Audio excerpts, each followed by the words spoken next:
and welcome back to the Chicago Marketing Podcast presented by Vignani Continuum Marketing. I'm your host, Michael Dennis, joined as always by the lovely and ever-talented Elena Van Hall. How's it going, Elena? Aw, thanks, Michael. I always love your intros because you always give me the best compliments. I'm going to let you do the intros next time. No, I like the compliments. It's not my rhythm or my cadence or fitting in the plug. No, it really is that. There's always a compliment buried in there Just kidding. somewhere. Kind of. Well, I'll take a compliment any way I can get it. Clearly, you will too. Well, I think you also do a fantastic opening. Well, It rolls off your tongue. Yeah. Let's check with the audience, and we'll get back to you on that. Today is going to be part one of a two-part episode that we're going to be doing, focusing on politics and social media. And I think one thing we can all agree on is how social media has, and the voice that takes place on it, has really changed in the last couple of years, especially since the election, and especially since the inauguration of our new president. Social media has become extremely polarizing, no matter what side of the aisle you fall on. I myself have found, or I have found myself putting on a couple of filters on my social media so that I become a little less inundated with people's political posts. And for a while there, I just thought that I was in the minority and the conversations that were going on online were just kind of seeping into my brain more than other people. But we did a little bit of research, and it seems that is a growing trend. People are having an increasing dissatisfaction with the platforms. Yeah, everybody's having like an adverse effect because I think when Facebook first came out, it was this really exciting platform and everybody started to share great news, and everybody has that one friend pre-election that just like complained all the time. They used it for that platform just to like vent, and soon That's my Aunt Carol. You just start unfollowing those people because you're like, dude, we all have our own issues. Like, exactly. I don't want to get on Facebook to listen to this. And then I think the election just brought it to a whole new level because now we all had a common conversation to have, and I agree. I actually took a leave from Facebook from like, I would say February 2016 to really October, and then I finally got back on, and it was like the best thing I've ever done. It's hard to go back to that again. I wish I would have maybe just stayed off because you get trapped, but it was just refreshing to not have that feed. Absolutely. It's like a subconscious thing that it does to you, and I think I'm glad to hear that we're not the only people encountering this.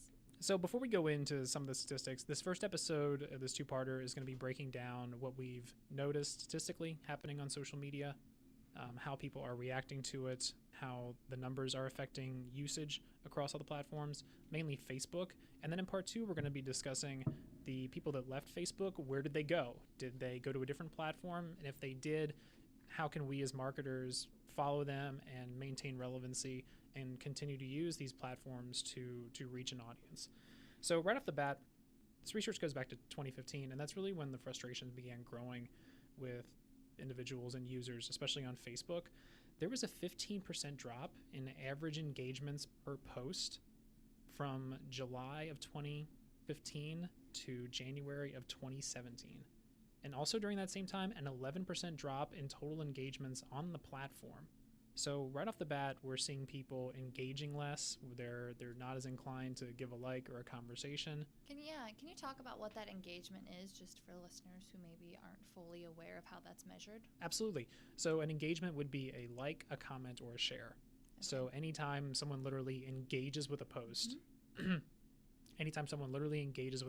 that's what we are considering for the purpose of this research to be an engagement. Okay, so there was a 15% decrease in likes, shares, comments from 2015 to 2017. Yes, and this is also during a time when the platform is still growing. It's still getting new users. There's still new people coming on. So what we're really seeing is the people that are on there at that time and still currently are engaging less and less on the whole. So it's like they have an account, but they're just not using it, or they might be reading it, but they're just not reacting to anything. Yes, exactly. Okay. Exactly. It was also during that time that we found that 32% of users admitted to unfriending people solely because of politics. I've done that. I think everyone has. I think that number is astoundingly low, and I think that's one of those poll questions that people answer how they want to be perceived. Right. They don't want to admit. Actually, because I think that number's 98%. Actually, I take that back. I don't. Oh, maybe I unfriended. I get it confused if I've unfriended or just unfollowed. Like, I don't want to see this person in my feed. Mm-hmm. I've done both, maybe. Yes. I don't know. I feel like unfriending's very mean, but I guess they would never know, right? That's not true. One of the apps that I have on my Chrome that filters out certain political topics, it will also notify me when people are no longer my friend. Really? Yeah. So I guess it does an inventory of who your entire friends list is, and I will get notifications. Blah blah blah is no longer your friend, and then in some cases it'll say, Julie is no longer your friend. Account not found. So that means she deleted her account. But other people, it's like, Claire is no longer your friend, but I can still click through to Claire. That just means I got the boot. Interesting. Yeah. Interesting. So it's like a subtle form of bullying. The most subtle form of bullying. Ignoring.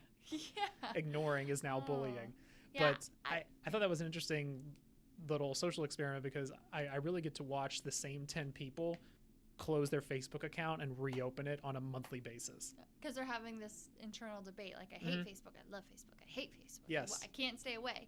But I will say it is hard because it is a platform where if you don't talk to your friends very often, or maybe you don't have their contact information anymore, or maybe you're getting events, like so many birthday parties or whatever are now all through Facebook, and if you don't have it, you just miss the invite. So there's like this hard thing, but it's so great to detox from it. So I understand that internal dilemma of these people. We'll get to detox. That comes later on in this piece.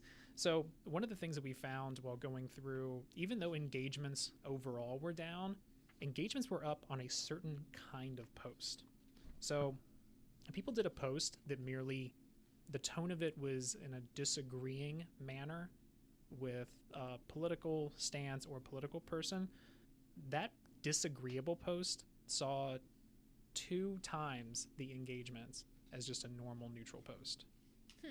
So people love drama. So people love drama. Yeah. So we're seeing double the engagement on disagreeable posts. If the post was straight up indignant, so, even further beyond disagreement, even further beyond I disagree with this person. Yeah. This is, pure unbridled opposition.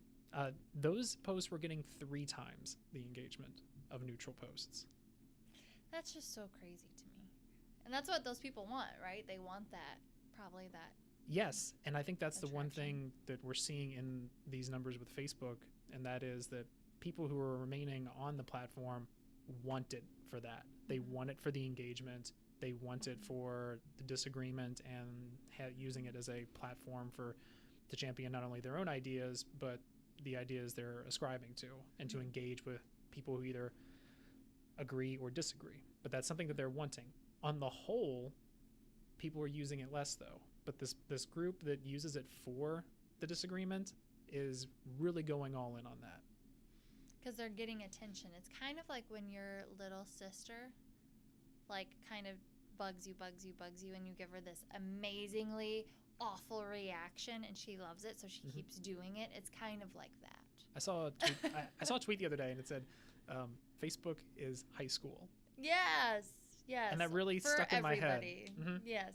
Yeah. And then I started going through my Facebook feed and looking at all the people who had a whole lot to say, and they were the same people from high school that were super gabby and in everyone's business. So, wow, that was. And I'm the type of person anecdotal. I just would rather not deal with it. Like, I'm the person that I just won't comment. I will just unfollow and just walk away. Me too. It's not worth my time. But it's very interesting. It's a very interesting statistic. So as we're seeing people go to Facebook to engage politically and with a little bit more vitriol, we're starting to see this is now becoming treacherous waters for a lot of businesses. Do you become political? Do you take any kind of political stance? Just in the last few months, we've seen boycotts and a lot of pushback from companies like Pepsi and Kellogg's for, their perceived beliefs. So, what is this fine line as a brand you can walk in this world and still utilize this platform to get your message out? There's really a lot going on. Well, and I think it's always interesting because they say if you don't stand for something, customers will and consumers will give you that voice. So it's like, how do how do you remain true to your identity and still engage with people on Facebook? It's hard. Yeah. Yes.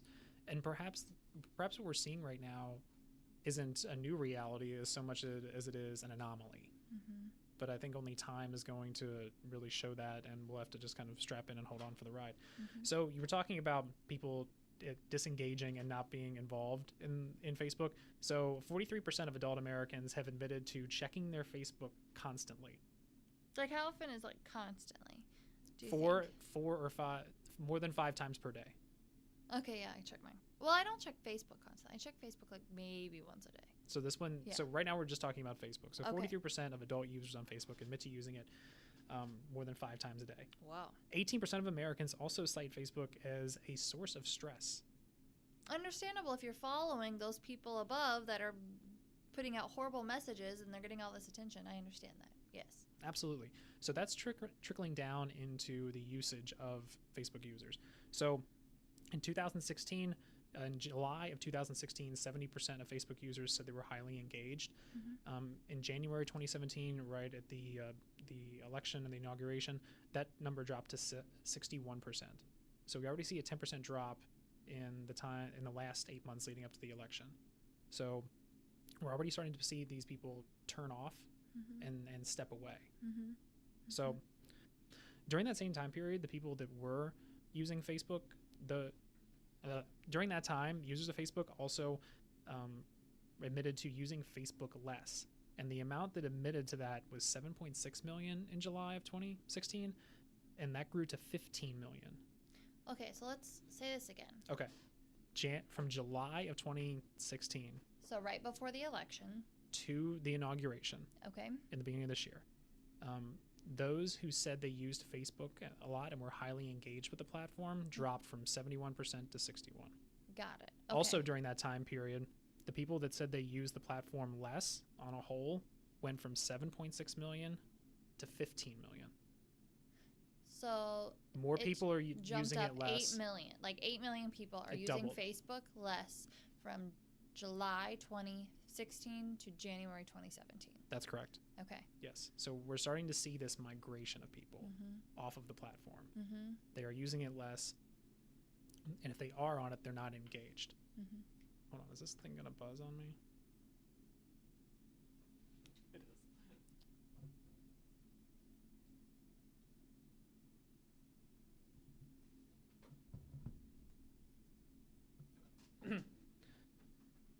So I'm gonna leave this as a open-ended question.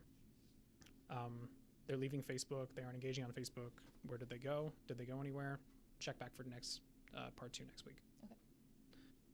So we have all this evidence showing us that people are on Facebook less. They're using it less. The Facebook. The Facebook. I still think that's cooler to say the Facebook. So they're on the Facebook less. They're using the Facebook less. But we as marketers, where are they going?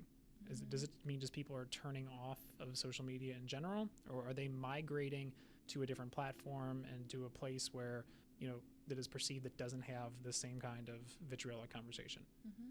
And also, if they are moving, what can we as marketers do about it to follow them and still get our message out? All of those questions will be answered in part 2 of our Politics and Social Media podcast coming up next week. So for Lena Van Hall, I'm Michael Dennis. The Chicago Marketing Podcast is always brought to you by Magnani Continuum Marketing. That's MAGNANI.com here in Chicago for all of your digital and project-based needs. So for Lena Van Hall, I'm Michael Dennis, and we'll see you next week for part 2.